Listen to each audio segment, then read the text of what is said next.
Dear Betty, we can't believe we wrote this. We can't believe you're gone. It feels wrong. It feels impossible. Our hearts kept refusing to accept it, even as the world keeps moving forward without you. How could you live now?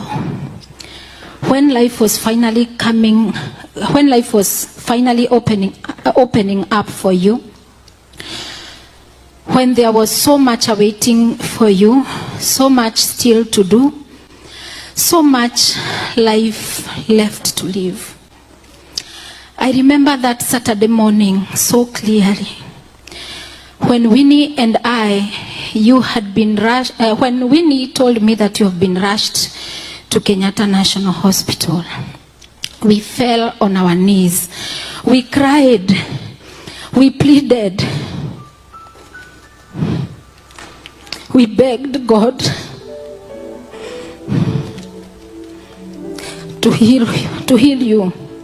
And in our hearts, we believed and we knew you would come out of that hospital stronger than ever. And then come Monday morning, and suddenly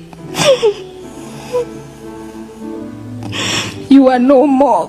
You are gone. Just like that.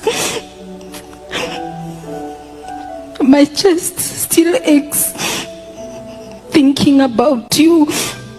The world kept moving, but I couldn't.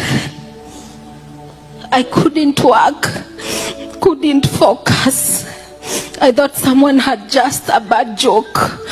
How could we have been dreaming of your future in America, talking about your plans, imagining your life, and then nothing, just silence, making no sense. It still doesn't.